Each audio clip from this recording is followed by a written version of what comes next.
meeting at Royal Roads University, it is so important that we do an acknowledgement of traditional lands.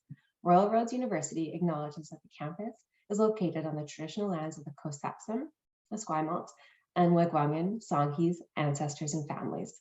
It is with gratitude that we now learn and work here, where the past, the present, and the future of Indigenous and non-Indigenous students, faculty, and staff come together. Welcome.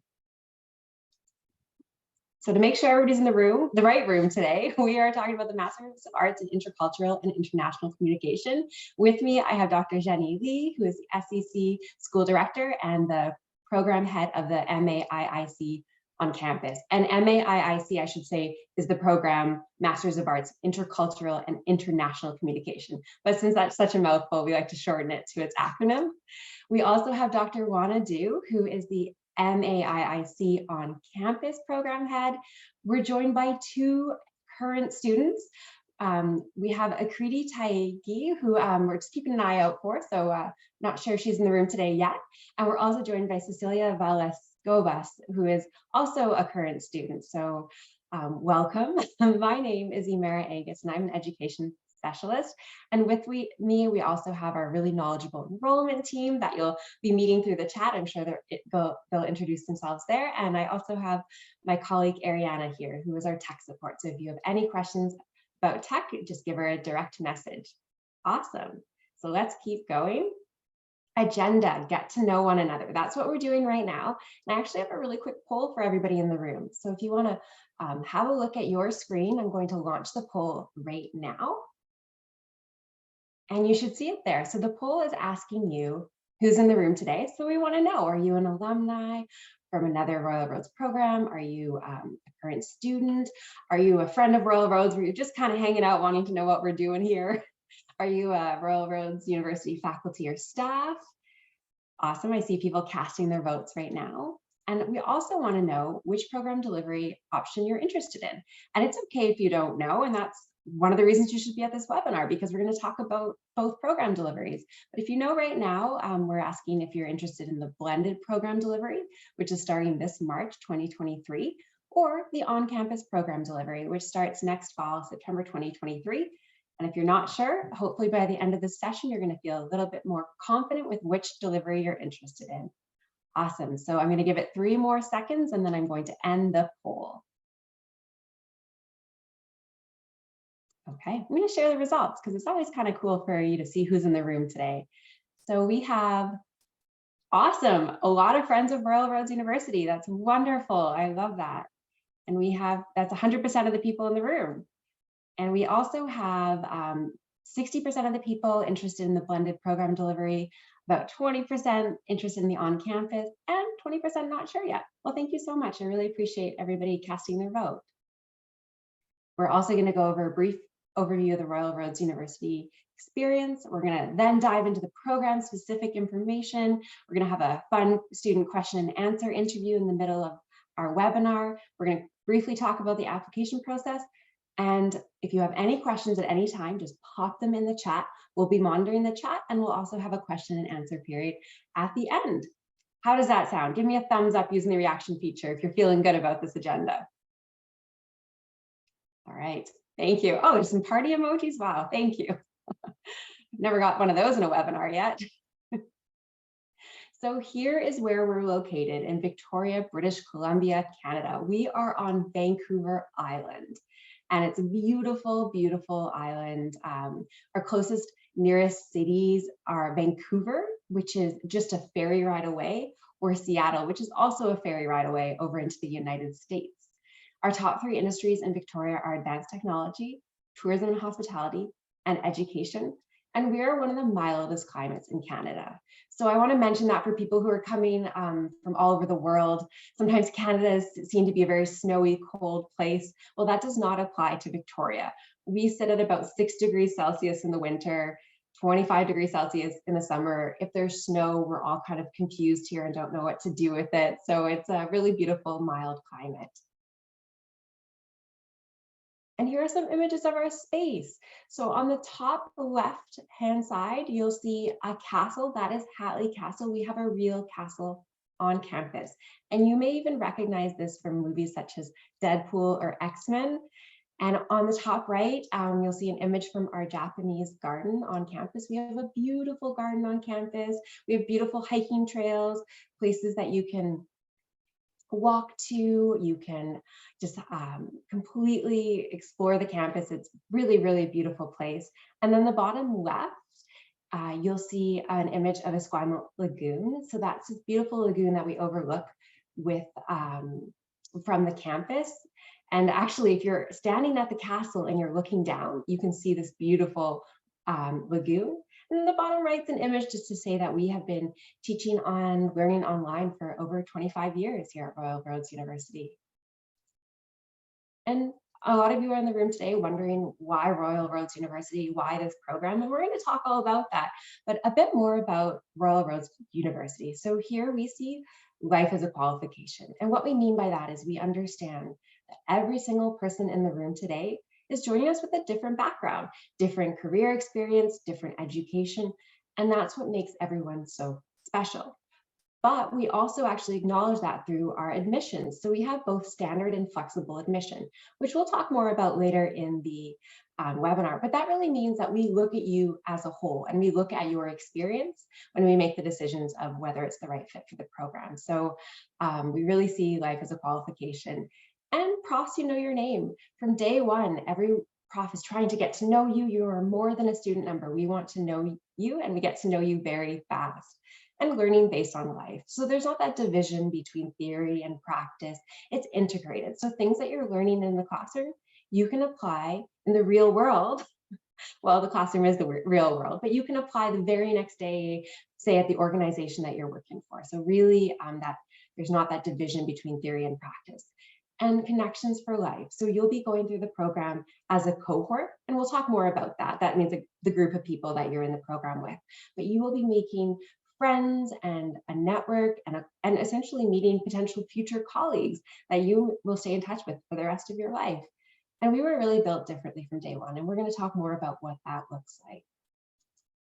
And now I'm so pleased to welcome up Dr. Zhenyi Li and Dr. Juana to talk more about the program structure.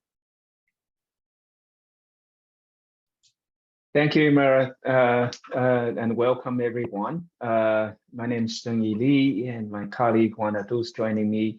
I know many of you are interested in the March intake, which is a blended model, and I will start introducing that one. And if you are interested in the on-campus one, I will invite Juana to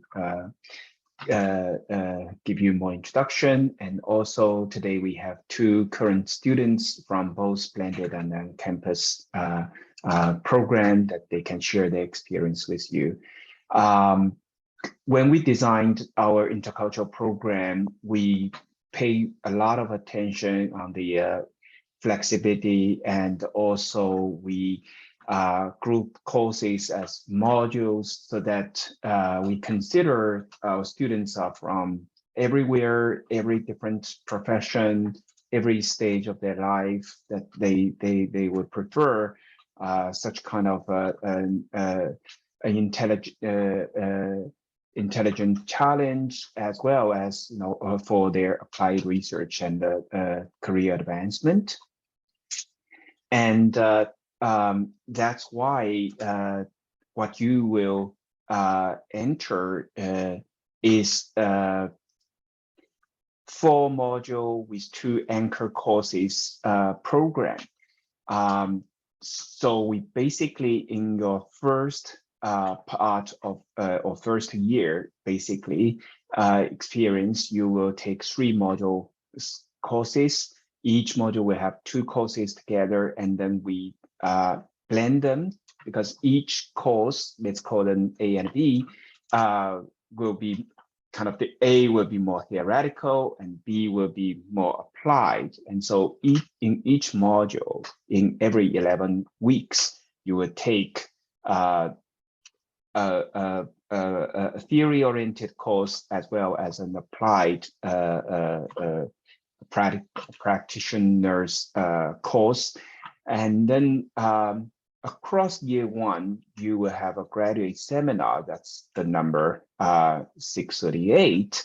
that you will attend many different guest lectures and get the most updated information and network opportunities with within the field of intercultural and international communication. When you move to year 2 or the second period of your program, we offer different modules, which is like what you see, module 4A for odd years intake and module 4B for even years intake. There are some different courses, some focusing on digital communication, some focusing on sports communication. But then you end up your program by selecting a research project, 660, or a learning project, 670. Research is more like theory oriented, and then the learning project is more practical focusing.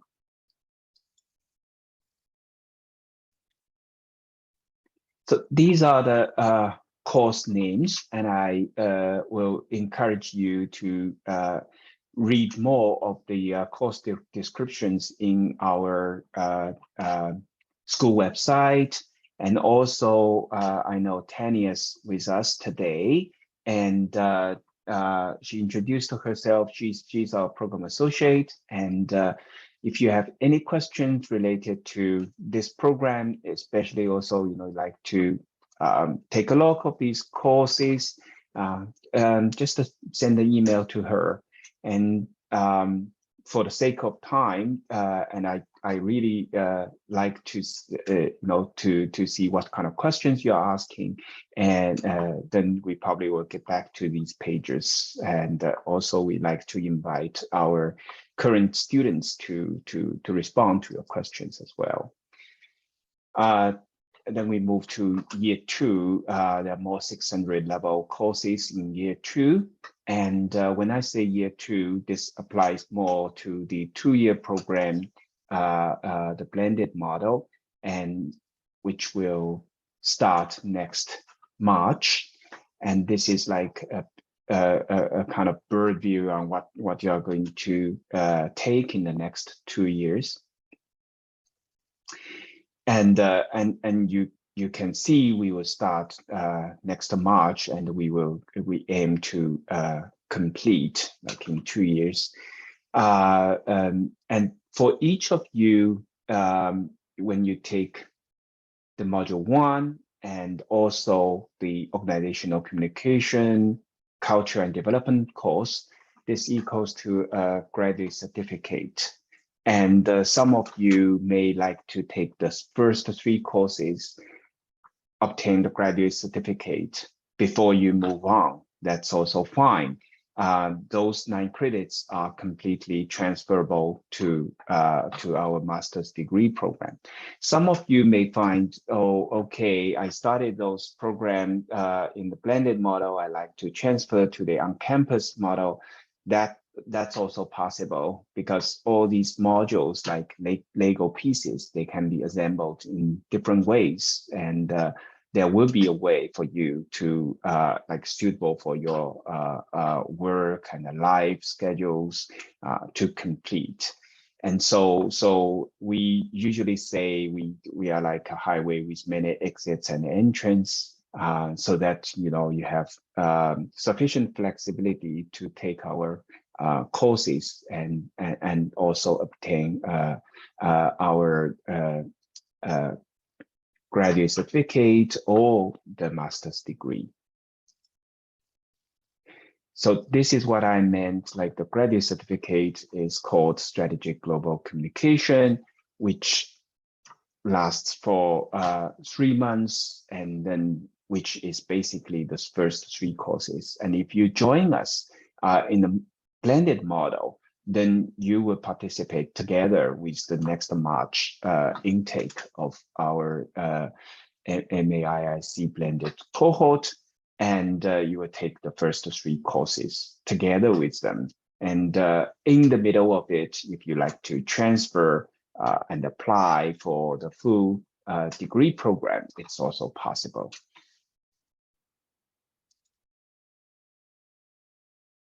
I will pause here. I will read what's in the chat box, or if you like, you can ask questions, for me to elaborate further on some of these information you just saw. And because I have multiple screens, so sometimes I'm not looking at you. It's because I'm reading from another screen. So is there any urgent questions? Okay, if not, let's continue and move on. And really like to welcome our current students and to introduce themselves and share their experience with you. Thank you. Thank you so much, Zhenyi. So yeah, we're going to jump now into our question and answer with our current MAIIC students. So we have Cecilia and Akriti with us today. Thank you both for joining us. So Cecilia, let's start with you. Can you tell us a bit more about yourself? Oh, sure. So my name is Cecilia Velasco, and I've been in Canada or in Victoria for the last 15 years. I moved here together with my family so many years ago, and I started in the workforce working, while raising my family. I have an undergraduate program in undergraduate degree in marketing from my home country in Mexico. And I had the opportunity while I started my professional career here to work in different non-for-profits at the administrative level. And also I started working for international schools of hospitality in Europe as remote kind of format for me since before the pandemic. So yeah, when the pandemic hit and I had some time free in my hands, I started thinking about going back to school. Does that answer your question? Thank you. Yes, that's a great introduction because I have more questions for you soon. So Akriti, welcome. If you want to briefly tell us about yourself as well, please. Hi, Emara. Sure. So I'm Akriti. I'm from India. In India, I had a law degree and I was working in government communications. And this is precisely what drew me to this program, because I felt that I should learn more about communications to enhance my personal skills in the field of communications. And I wanted to basically learn about how to devise inclusive strategies to incorporate a wide range of people who have diverse backgrounds and experiences. And this is something that I realized, as Cecilia mentioned, during the COVID time, because world over countries and public structures were struggling as to how to have inclusive communication strategies which appeals to a lot of people. And I thought that, okay, there is a little problem here in understanding the multiculturality of people. So that is why I decided to pursue this degree. Yeah. Awesome. Thank you, Akriti. And I'm going to ask you the next question. You touched on it a bit with your introduction, but what specifically drew you to Royal Roads University and the MAIIC program? And I know you briefly touched on that a bit, but if you wanted to add a bit more about that. Yeah, so first of all, the MAIC degree was very, very unique because I haven't seen anything like this in Canada. I felt that this degree, along with enhancing my professional skills, is also going to help me personally develop as a person, because when I saw the courses that we had, and more importantly, the people were in the cohort, nationalities in class matters a lot because everybody's coming from diverse backgrounds, diverse experiences. And yeah, this was something that I found very, very unique. And yeah, and the courses, the course structure, the teaching experience, the open classroom style learning experiences, all this really appealed to me. So that's why I decided to pick the MAIC program. Thank you for your answer. And Cecilia, over to you. What drew you to Royal Roads University and the MAIIC program? Yeah, thank you. So I mean, being an immigrant myself, I was very interested in the intercultural part of the communication approach of this program. I also haven't seen anything like this in other places, and being here in the same town where I am residing, that was very helpful.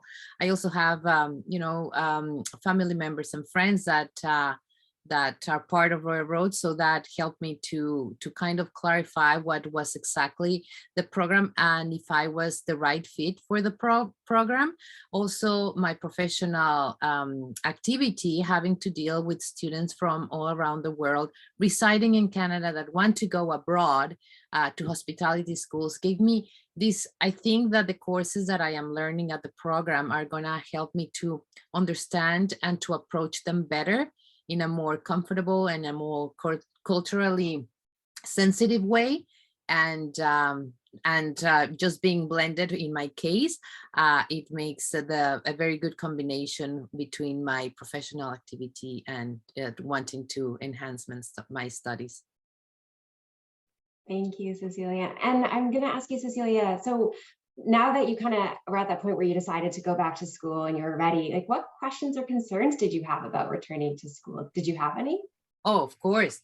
Well, especially given that I had finished my previous degree between, I think, 25 or 30 years before I went back to school, that was a big concern. Am I going to be able to do it? Also, the different language, because my previous degree was in my mother tongue, in Spanish. So learning in English is totally different, and the approach or the learning process at Royal Roads is also different. So I was very, very concerned about my performance and my abilities to succeed in the program. What I did was during the pandemic, I started by taking the graduate certificate. I started with a professional communication one because I wasn't sure which program was the best for me. So I started with that one, and that one gave me kind of a sense of what it was going to be like. And because we were at home and with not too much to do, I was able to focus and to, complete that program before deciding to get into the master's program, which I think for me, for my profile and for my situation, my professional situation was a very good option. Well, learning, being a good fit for the program good fit for me, being able to juggle everything at the same time, to balancing family, work, school, and personal hobbies and stuff together, having a balanced life, that was another one of my concerns. And I think that's it. Thank you. And thank you for sharing that. I know the people in the room today they appreciate knowing kind of your perspective, both of your perspectives to this program and coming to this program. So Akriti, what about you? What questions or concerns did you have about returning to school, if you had any? Yeah, I did have. So I was really concerned about going back to school since I graduated from my degree 4 years ago, and I graduated from law school. So it was completely different to this communications degree that I was thinking of pursuing. So I was really skeptical. And besides that, I already had a job in India, had a career. So leaving all that, starting afresh in a foreign country, I was really skeptical, and traveling alone with nobody that I know here, no support, and paying a substantial amount of fee for pursuing this degree. So yeah, these are some of the challenges that I had. And but once I decided to pursue the course, I never looked back. I mean, I am so happy that I did it, and yeah, it's been a wonderful experience. And apart from the MAIIC degree and RRU, I really like Victoria as a city. So that has also helped me enjoy my experience while I'm here. Thank you. Yeah, thank you for sharing your concerns and just how you navigated them, because we have people coming from all over the world, and it's a big decision. Choosing an education is a really big decision. So Akriti, my next question for you is, I know that both of you are current students right now, but I want to ask a question. So far in the program, what are some of the most rewarding and the most challenging parts for you? I'll start with you, Akriti. Okay. So as I mentioned before, I feel that this program has helped me personally develop as a person, apart from the professional skills that I'm gaining, of course. So because I think that it's helped me unlearn a lot of prejudices that I had, because when you're pursuing intercultural communication, you sort of sensitize yourself to a lot of different perspectives. You're more open to new ideas. You consider things that you had not previously considered. And I think that is, of course, it's going to help me down the line in my field in communications. But as an individual, I feel like I'm more sensitive, I'm more understanding, I'm more empathetic towards other people. And the open classroom style learning, we have a lot of discussions in the classroom that has also really contributed to this. And because of the number of nationalities represented in class, and it's not just about the nationalities and the different cultures, everybody is from like different backgrounds. Okay, so like I come from a law background. I have two more people in my cohort who are lawyers. Then some people are from different backgrounds, different fields. So they all add a little bit of what they've studied before and their different experiences to make it a very wholesome learning experience for all of us collectively in class. And I feel that it really opens your perspectives and you view the world in a different outlook. And I have had challenges too, because this is the first time I'm actually doing an academic degree. It's a Master's of Arts degree. So there were certain challenges that I felt, because this course is like very it's like very writing focused. It's academia, right? So you need to write research papers, you need like proper citations and everything. So all that I felt was a little challenging for me, but I overcame it, because RRU gives you the opportunity to develop yourself. And there are a lot of facilities available, library facilities, there's a writing center, anything, any questions that you have, you can just book appointments there, and they're all very helpful. They help you in your assignments, and overall, if you have any other questions. And even my instructors are also very welcoming. They're always open to booking appointments with them to have a word about your assignments, about your upcoming assignments, if you want to discuss anything else. So all that has really helped me overcome the challenges that I was facing. And even the class, I would say that my fellow students, they are also very, very encouraging. And there are no right or wrong answers in our discussions. It's a very open and a safe space for a person to explore themselves, to talk about things that they feel are important. And it's just a very encouraging overall experience. So, and this I found very unique, because in my undergrad degree I did not have this. And so that's why I feel that it's helping me enhance my personality as a person. Wow. Thank you. That's really powerful. It sounds like you had just a lot of different experiences and a lot of learnings already. Yeah. Really life-changing, it sounds like, in some ways.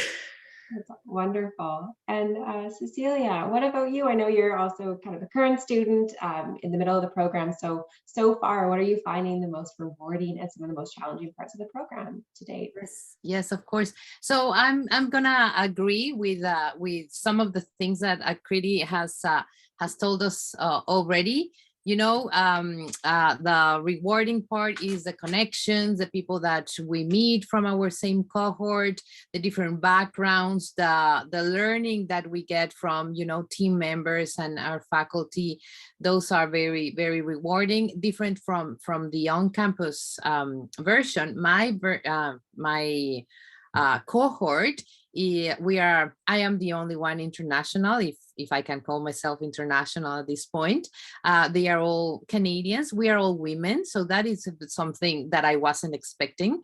And we are in a same age range within, 10, 12, 15 years.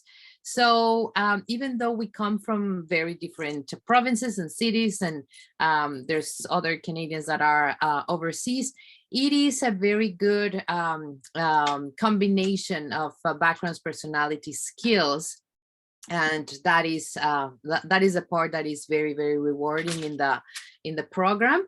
And the challenging parts, as Akriti was saying, learning in English, having to adapt to the academic writing, finding the time to sit down and write your assignments, to do the readings. Sometimes the readings can be, very lengthy and time consuming. So those are the parts that I would consider are the most challenging parts, but everything it's been so far manageable.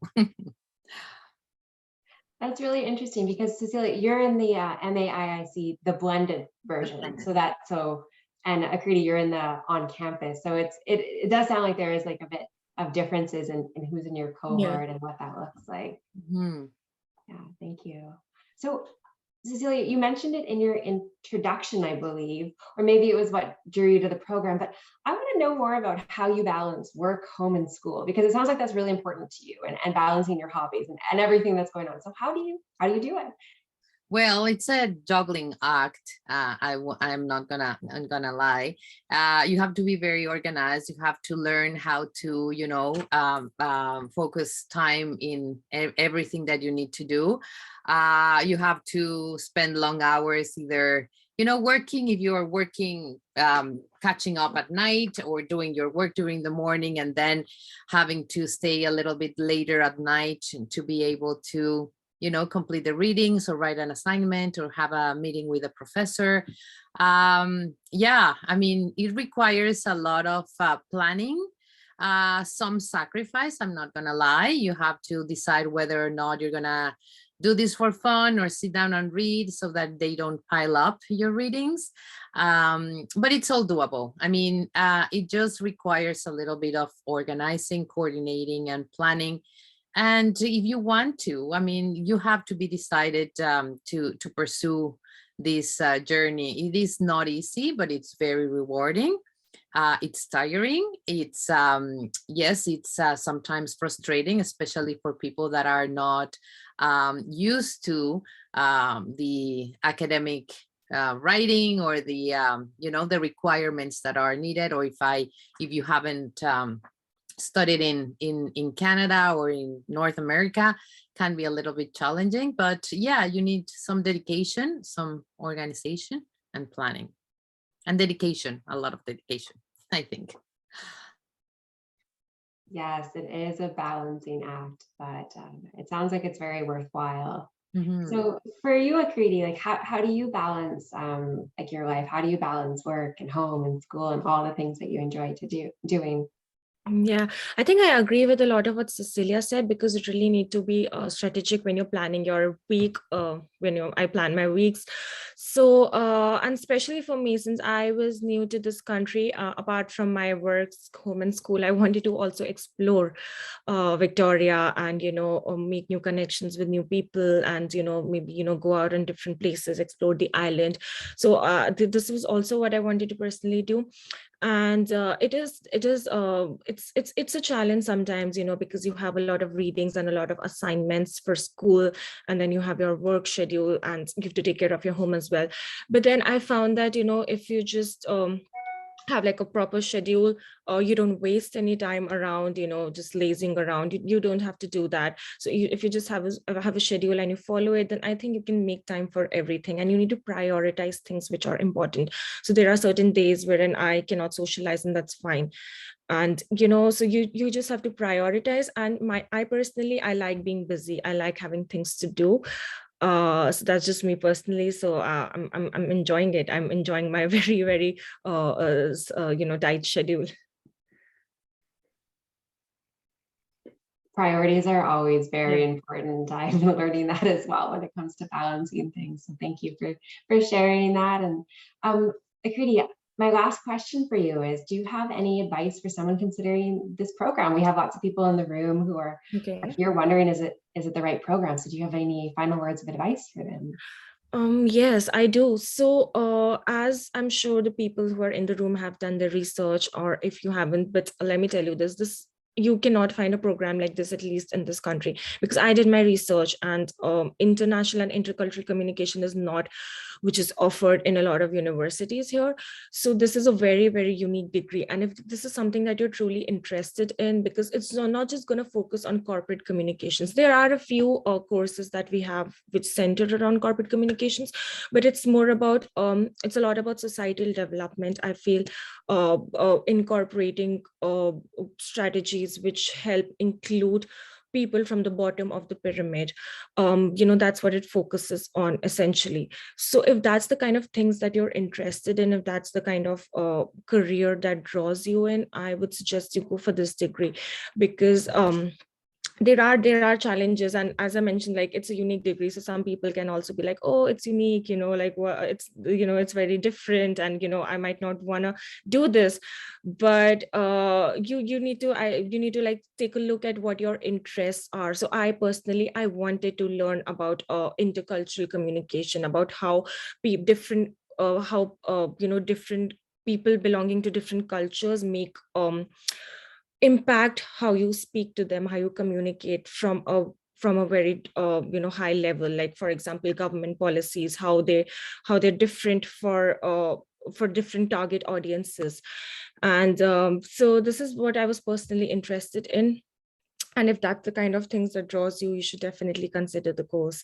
And because I would say, once I'm here, I have no regrets. And as I told you about the different rewarding parts of the program in my previous question, and I think that makes it all worthwhile for me. Thank you. And it's good to know you did your research. It sounds like, yeah, for those people in the room who haven't yet, it sounds like Akriti, you've done it for them. No, it's a very difficult question, especially like I was an international student. So taking the step to move to a different country and pursuing a degree was very, that was, as they say, the start is the most difficult thing. So just, deciding on that was the challenging part for me. And that's when I did most of my research, going back to and fro, should I not? But then eventually when I did, it's been amazing. That's wonderful. Thank you for sharing that. And Cecilia, for you, do you have any final words of advice for anyone in the room or watching the recording later, for someone considering this program? Yes, sure. Besides everything that Akriti has said already, I would suggest that you look at, if somebody is interested specifically in the MAIIC, to look into the course details, into the course description, and see what all of them are about, so that you have a better understanding of what they are going to be getting into, just to avoid surprises. Second, I would suggest to book an appointment with the program head to talk about what are the expectations of the program, but also how you can fit your own personal goals, professional goals, and personal as well with the program, so that you can get suggestions, advice, guidance in how this program is going to help you in your professional and personal life.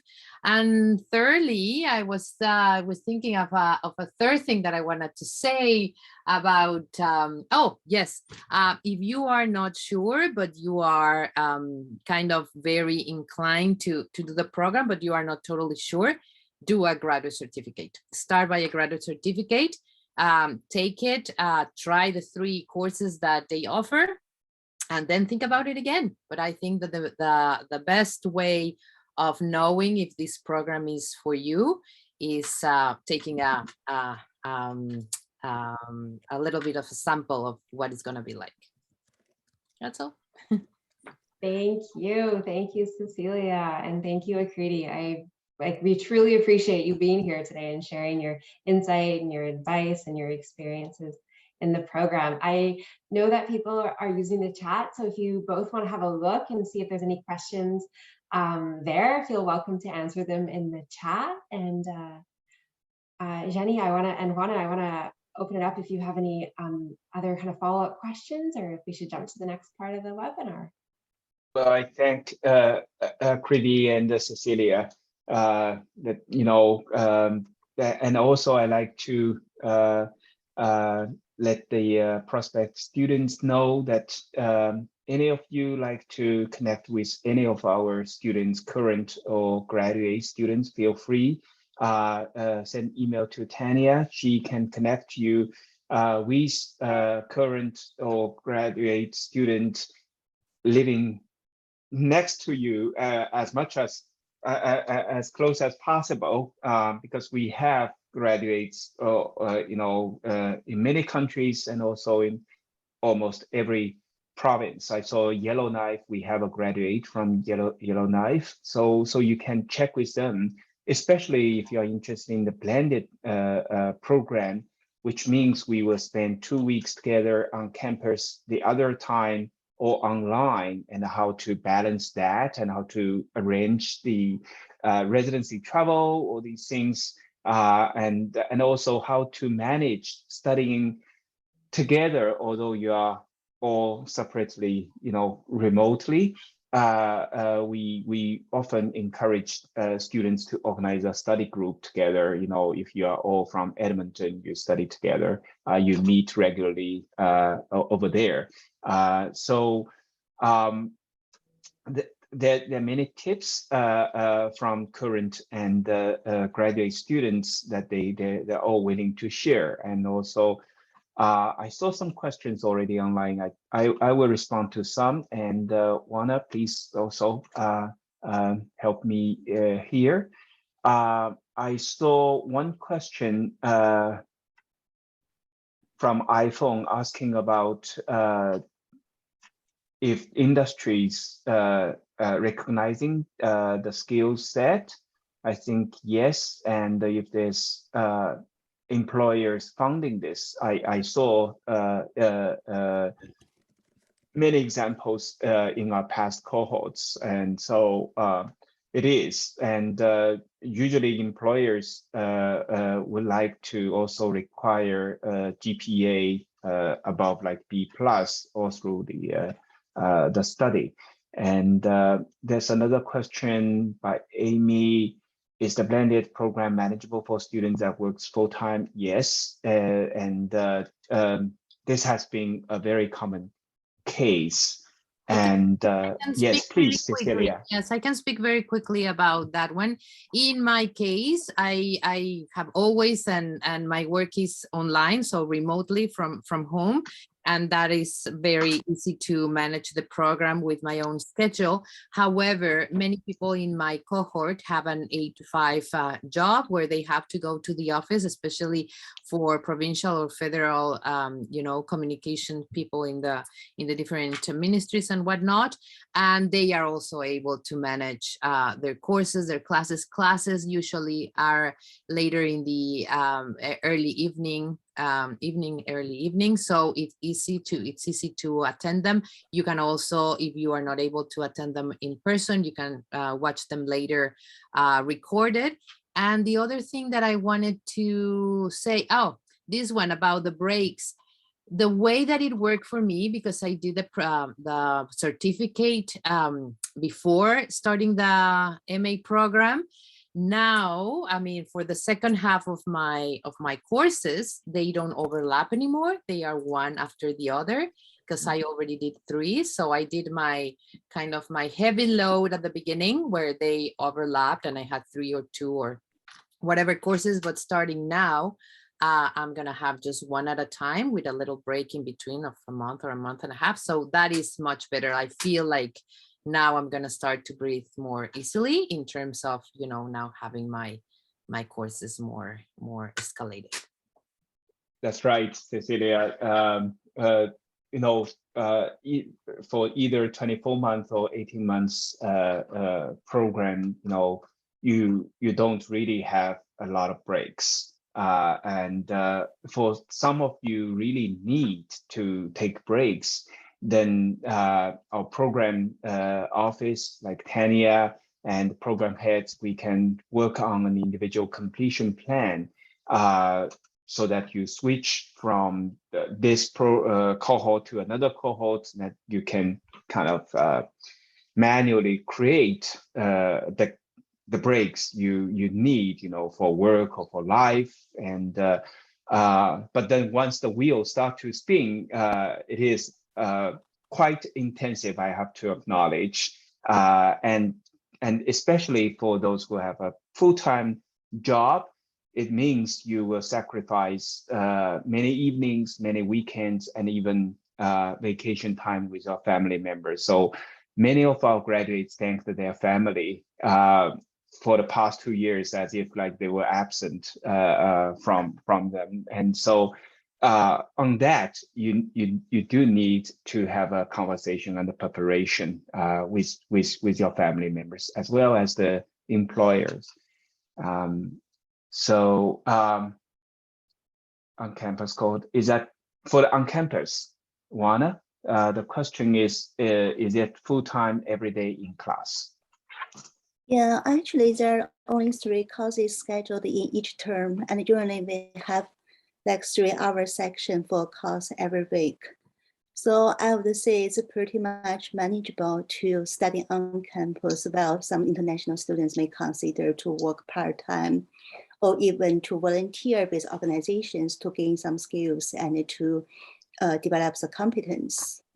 So I would say it's very much manageable for students to study in the program.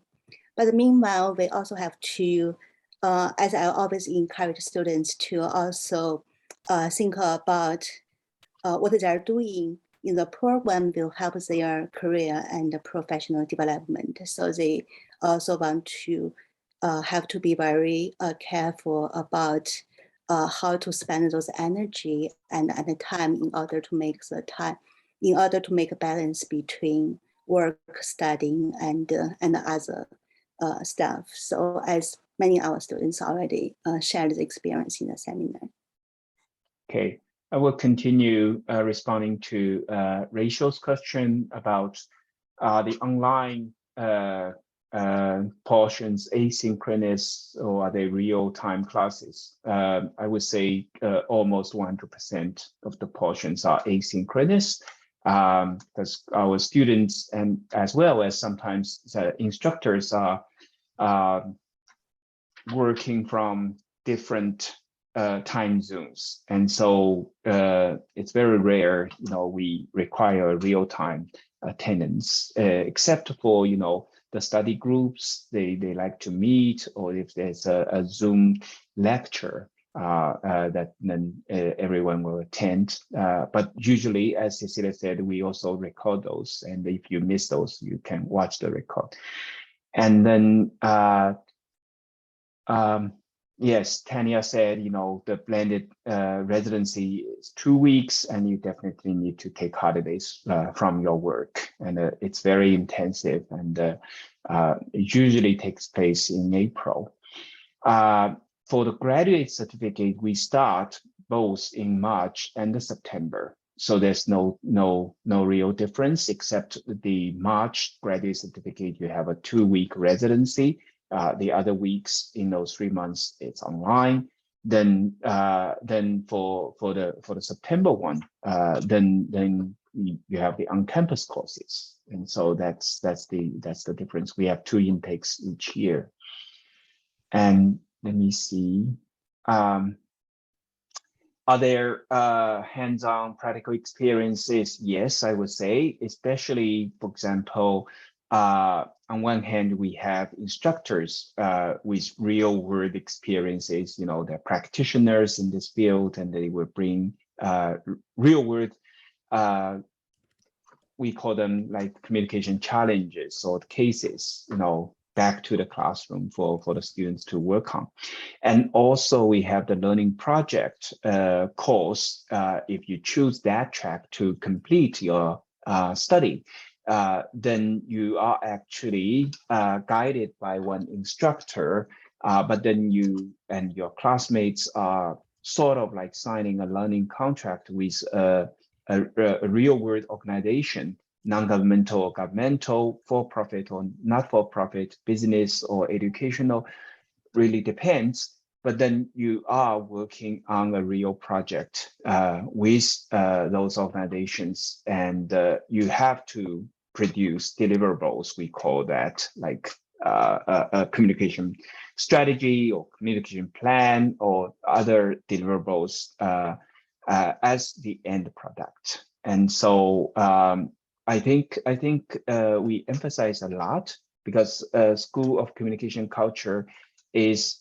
one of the school in the Faculty of Applied Social Science, and so that's the kind of the North Star guiding us. It's like we want to see learning outcomes, and we want to see, you know, applied learning outcomes in each of our courses. Okay, if I choose the certificate route, can one be able to work with the graduate certificate? Not very much sure about that question. Can you elaborate, Ruthie? Are the 15 courses outlined compulsory? Can we take electives? We have elective courses, but they are also compulsory. Basically, that's the concept. When Emara started at Royal Roads, we organized each year's intake as a cohort, and the cohort will move all together. And then your courses are already selected for you. And so you have to complete all the courses in your program schedule. And so it's different if you are referring to the selective courses in traditional universities. Basically, you and your classmate will always study together. Not many real selective courses if you are referring to the traditional concept of that. And then Tanya's guiding you to all the program schedules and course descriptions, and the Ruthie's elaborating here. I want to ask if doing graduate certificate can also open up opportunities in the labor market. I think so. This is a good question, and you are thinking the right way. Before you take or apply for our degree program or graduate certificate, you do want to do some search on, you know, whether the employers recognizing the graduate certificate or the degree, and especially intercultural and international communication is still very much unique in Canada. It's very popular in many other countries, for example, in Europe, and so you'd better like double check with your employer, or with, you know, employers in your mind, and you feel free, you know, to chat with us on that, and also our graduate students. Rachel's asking, on the course-based track, can students choose to do more one elective from each section? I would say basically no. And doesn't matter if it's a blended or on-campus model. It's all course-based. We, you know, you finish all the courses, you don't need to write a thesis in MAIIC program. Okay, so I will take a break here. I let Emara to guide you all through, you know, the practical knowledge on how to apply, and then please continue to post your questions, and I get back to you. Thank you.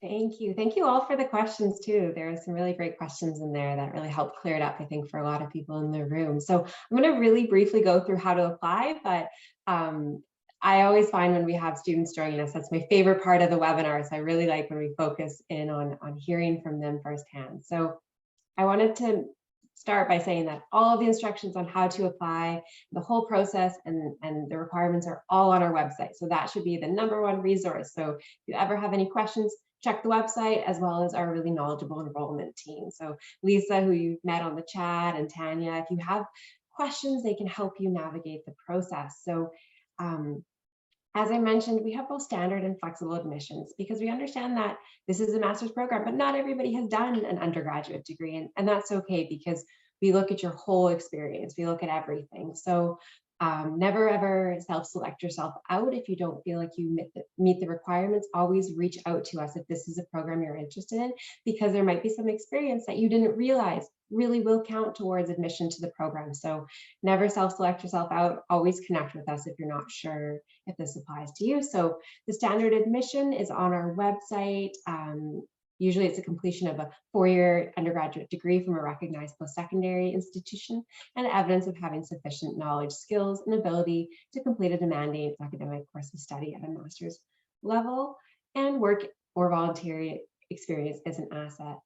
And then for the flexible admission, I'll have you check the website and have a look and see kind of if it applies to you, and don't hesitate to reach out if you're needing some clarification on your experience. And so as we've kind of talked about, it's a really global group of people that are in the MAIIC program. English is the first language and it is the language of instruction. So if it's not your primary language, that's okay. There's a few different ways that you can demonstrate proficiency in English. So either the submission of an official English language proficiency score, graduation from a college or university at which English is the primary language, or an English speaking country, or completion of the pathway program through the Global Learning and Language Center at Royal Roads. And I'm sure Lisa's popping in chat, links in the chat around this. So absolutely the GLLC, we call it, is a great way to get that English language requirement completed. And so how to apply? Check out our website. There's kind of literally a how-to. I recently did a graduate certificate in the Professional Communication Management program. And when I applied, I literally followed it like it was an assignment. I went through and I just went boom, boom, boom, boom, boom. Okay, submit all of that. So absolutely follow it like it's an assignment and you're good to go. So you want to start up an account first before you apply, and that's just an online process. But yeah, the link's in the chat there, so have a look. And then some key dates, because I know this is really important information and we always keep our website up to date too. So if you're interested in the spring intake starting this March, you want to make sure you've applied by December 6, 2022. And that's the deadline. You can apply right now. We do rolling admission, so you can apply right now and get that process going. At the same time, if you're interested in the spring intake of the grad cert, the same application deadline applies and the same start date applies as well. If you're an international student, we do recommend giving it at least 6 months between the start of your application just to get all the paperwork and visas and other things in place. So absolutely make sure you're giving yourself lots of time if you're coming from abroad. And so the key date for the on-campus program, so that's all the way to next fall, September 4th, 2023, and the application deadline is in March. But if you're ready to go, start applying now and get that application in. And we all understand here that education is a big investment. It's a really worthy investment, but it's an investment. So we have a whole department of financial aid and award specialists here to help you navigate loans, awards, scholarships, and other funding. So while you're planning your kind of applying to this program, have a look now at the financial aid and awards and see if there's any that can apply to you. And you can always set up an appointment with one of these specialists and they can help you through that process. And as I mentioned, we are here to support you. So don't hesitate to reach out at any time. We'll connect you with the right person and do our best to answer your questions.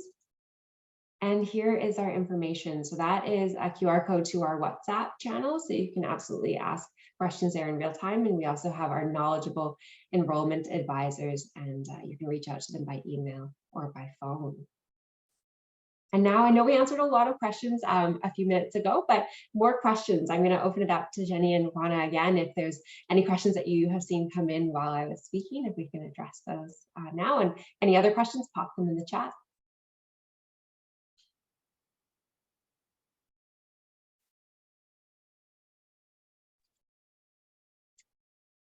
Thank you, Lisa. Many helpful information here.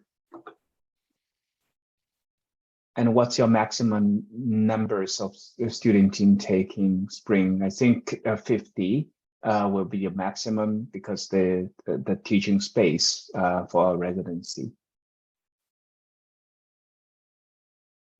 Carol's asking for the QR code.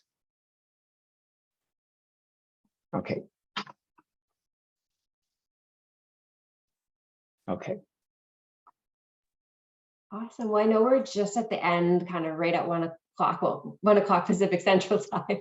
Zhenyi, Juana, is there any final words that you'd like to share with the people in the room today before we wrap up today's session?